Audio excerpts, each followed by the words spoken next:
February 23, 1945, Mount Suribachi, Iwo Jima. Private First Class Tadashi Yamamoto wrote in a trembling hand, risking execution, that the Marines are not human. They do not die like other men. Everything the Japanese were told about American weakness was a lie. He had just watched 6 Marines storm a position under machine gun fire. 3 fell, but the others kept coming. 1 Marine absorbed a grenade blast to shield his squad and continued fighting until he physically couldn't hold his weapon. 21,000 Japanese defenders on Iwo Jima, dug into 18 kilometers of tunnels, were promised they faced soft American troops who would break.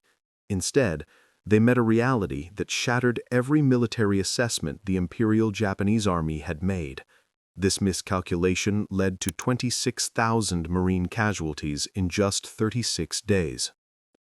The collapse of Japanese confidence began earlier, on August 7, 1942, at Guadalcanal. Corporal Hideo Takahashi, a veteran of the China campaign, observed that the American forces were different. They did not retreat when surrounded, or surrender when their position became hopeless. Most disturbing, they fought at night, as if darkness gave them strength. Guadalcanal was Japan's first defensive battle in the Pacific, and they expected an easy victory over inexperienced American forces. Japanese intelligence had dismissed the Marines as products of a soft democratic society that valued individual comfort over collective sacrifice. Within days, every assumption was proven wrong. Lieutenant Shigeru Fukudome, whose company had previously defeated Chinese divisions 3 times their size, advanced on Henderson Field one night, confident Americans would panic. The Marines were waiting in prepared positions. They didn't fortify and defend, they immediately counterattacked into the darkness with devastating precision, an action that defied all Japanese tactical doctrine. Fukudome's recovered diary recorded his shock. "They attacked us in the night. We are the ones who attack at night." They moved through jungle the Japanese considered impenetrable, killed in silence, then vanished. By dawn, only 90 men remained from his 200-man company, while the Americans suffered only 12 casualties. The pattern repeated. Japanese forces, used to enemies crumbling under banzai charges, found Marines holding positions until overrun, then fighting hand-to-hand with bayonets and fists. Sergeant Kenji Matsumoto noted that the belief that Americans would not sacrifice for their comrades was false. He witnessed a Marine machine gunner continue firing with shattered legs until he was killed at arm's length, only for his assistant to immediately take the weapon and continue the fight. This baffling training created soldiers who, according to a staff officer in 1943, underwent a process that would be considered criminal abuse in any civilized army. Recruits were broken down mentally and physically and rebuilt into something that barely resembles the soft civilians who entered. They were taught to view death in combat as honorable, to never surrender, a twisted reflection of the Japanese bushido code. The difference was that the Marines had American industrial capacity backing them, a combination that proved devastating. The price of total commitment. On November 20, 1943, at Teroa Atoll, Rear Admiral Shibasaki believed his 4,500 defenders and their fortifications were impregnable. The 2nd Marine Division proved him wrong in 76 hours. Private First Class Tadashi Ogawa, one of only 17 Japanese survivors, described the landing. The first wave was massacred in the water, the second died on the beach, but the third wave reached the positions with flamethrowers. They did not stop until we were dead, or they were. The Marines demonstrated they would take any objective regardless of the cost. Captured Japanese intelligence reports classified Marines as shock troops, displaying fanatical devotion to objectives. They refused to retreat and would counterattack even when tactically disadvantaged. Captain Yoshio Kobayashi noted that Marine operations were different from conventional American Army tactics.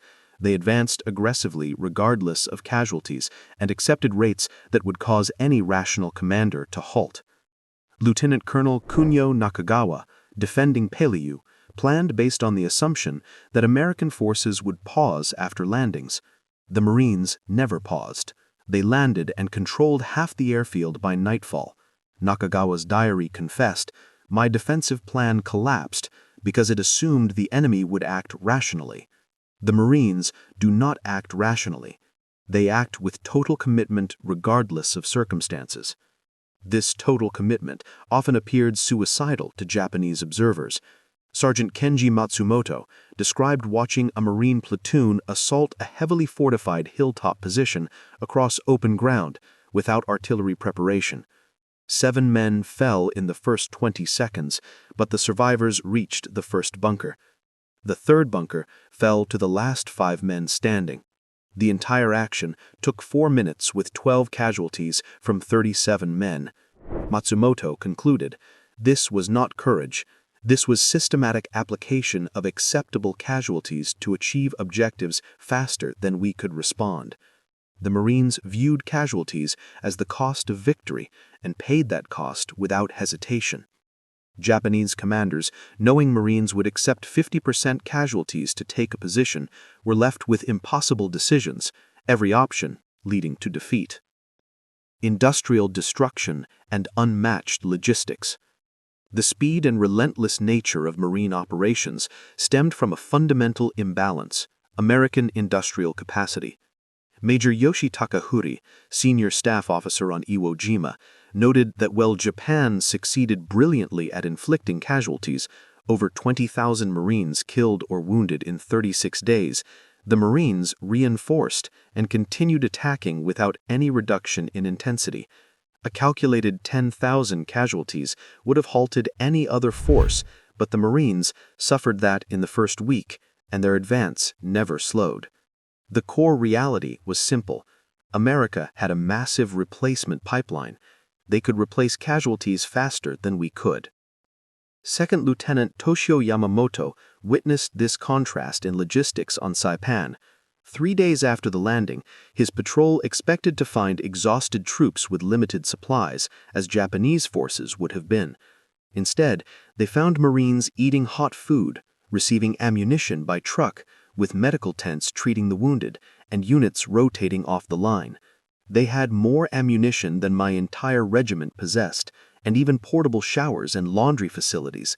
They were fighting the most intense battle of the Pacific War and living better than we did in garrison. This demonstrated the impossibility of defeating them. They would never run out of food, ammunition, or replacements. The Japanese would. The relentless logistics led to a crushing form of attrition warfare. Japanese defenders fought from fixed positions with limited, non-replaceable supplies, making every casualty permanent. Marines, operating from an expanding beachhead, had unlimited ammunition, and casualties were evacuated and replaced. The longer a battle lasted, the weaker the Japanese became, while the Marines grew stronger. By mid-1944, Japanese military leadership acknowledged that Marines could not be stopped, only delayed. Guidance captured on Tinian revealed a grim calculus, instructing commanders that the objective was to delay the American advance sufficiently to enable other strategic objectives, but to understand that the position will fall, prepare accordingly, accept that you will likely die in the defense. Your sacrifice buys time for the empire. This desperate strategy hinged on inflicting such high casualties that Americans might negotiate rather than invade Japan itself. But the Marines, by accepting the cost, negated this strategy entirely. They paid the price demanded and continued advancing. No cost was too high, no position was too strong. The offensive never stopped. Private Tadashi Ogawa described the psychological impact after the first day of Tarawa. They knew they would lose, but hoped to make the Americans reconsider future invasions by inflicting a terrible price. Then, they watched Marines continue attacking despite horrific casualties, walking through machine gun fire that killed dozens. We killed them too. More came. The Marines paid the price we demanded and continued their advance across the Pacific. That was when we understood the war was lost. An enemy who will pay any price to win cannot be defeated by making victory expensive. The Marines' fighting style was described as industrial destruction applied systematically until resistance becomes impossible. When faced with a fortified position, they did not rely on courage or clever tactics. They called in hundreds of artillery shells, brought forward flamethrower tanks, and sent infantry to secure the position. If resistance continued, naval gunfire would obliterate the entire area. This methodical destruction was terrifying in its efficiency. Second Lieutenant Saburo Endo noted that the Marines fought with an entire industrial nation's resources. The Pacific War was not a contest of warrior spirit. It was a contest between Japan's limited industrial base and America's overwhelming production capacity.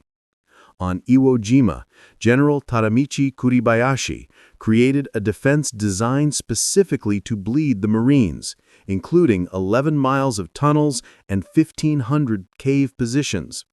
The beach was a death trap. When 3 Marine divisions landed, they took catastrophic casualties, but they did not withdraw.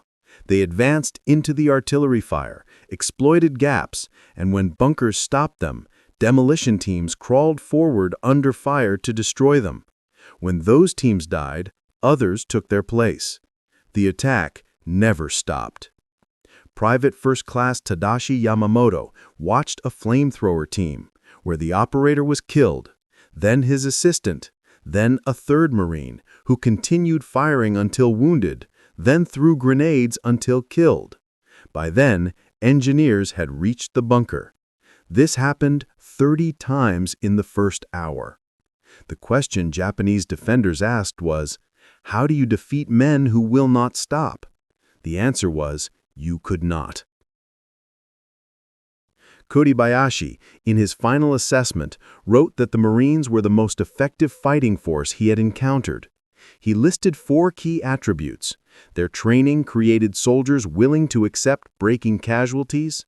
Their firepower exceeded the Japanese 5-to-1 in artillery and 10-to-1 in air support. Their junior leaders made decisions faster than the Japanese could react, and most critically, they never stopped attacking. This refusal to stop, regardless of losses, was what most terrified the Japanese. On Saipan, a massive banzai charge of 3,000 Japanese soldiers was met with not retreat, but with an immediate counterattack by Marines. The Marines used every weapon available, and the fighting lasted 4 hours. 3,000 Japanese died, while American casualties numbered only 90 killed and 247 wounded. A survivor confessed, "We were told that Americans fear close combat. They fought us hand to hand and defeated us. We were lied to." The Marines' material superiority extended to basic living conditions. While Japanese forces were on reduced rations and foraging for food, Marines ate 3 full meals daily, had fresh water, unlimited ammunition, and excellent medical care. They were fighting the most intense battle while living better than the Japanese in garrison. The speed of their operations was possible because Marines delegated authority to the lowest possible level. Sergeants made decisions that Japanese doctrine reserved for captains. The Marines adapted faster than the Japanese could react. When a bunker stopped in advance, a sergeant would immediately redirect the attack and call in supporting fire without waiting for orders from above. Perhaps the most feared Marine weapon was the flamethrower. Japanese soldiers, trained to accept death by bullets or bayonets as a warrior's death, found no honor in death by fire. Corporal Hideo Takahashi, captured with severe burns, described the horror. You watch flames approach your position. You smell comrades burning alive. You hear the screaming. There is no glory in this death. It is industrial slaughter. He concluded, modern war has no place for glory. It is about killing the enemy as efficiently as possible using the best tools available. The truth of defeat. By 1944, intelligence reports acknowledged facts that contradicted years of Japanese propaganda. Marines were physically larger, better equipped, superior in marksmanship, and operated with unmatched air and naval support. Most critically, they were trained to believe surrender is unacceptable. They will fight to death or victory. There is no third option. Tactical guidance stated plainly, do not expect them to retreat. Do not assume casualties will degrade their morale. Do not attempt banzai charges unless no other option exists. The goal became not to stop them, but to exact maximum casualties before the position is overrun. General Kuribayashi's final message from Iwo Jima summarized the truth. I have fought the Marines for 31 days. They are the finest soldiers I have encountered. Their training is superior. Their equipment is overwhelming. Their courage equals ours. And their numbers are endless. Japan cannot defeat such an enemy. The Marines were what Japan claimed its soldiers were, invincible warriors who would fight to the death. The irony was they achieved this not through mystical spirit, but through systematic, brutal training and overwhelming material support. Japan had courage and training. America had everything. The Marines embodied that totality. As Corporal Hideo Takahashi, interviewed in 1975, concluded, "We were taught that spirit conquers material. The Marines taught us that spirit plus material conquers, spirit alone." They suffered 86,000 casualties in the Pacific, but they never failed to take an objective, never abandoned a captured position, and never gave the Japanese reason to believe they could be defeated. Private First Class Tadashi Yamamoto's final diary entry captured this definitive realization. The Marines will win not because they are braver than we are. They will win because their nation gives them everything they need to win, and they will use those resources without mercy until we are all dead. We are samurai fighting with swords against men with machine guns who also have the spirit of samurai. There was never any hope. There was only death. The Marines delivered that death with systematic efficiency. They never stopped, and that was why Japanese soldiers feared them most.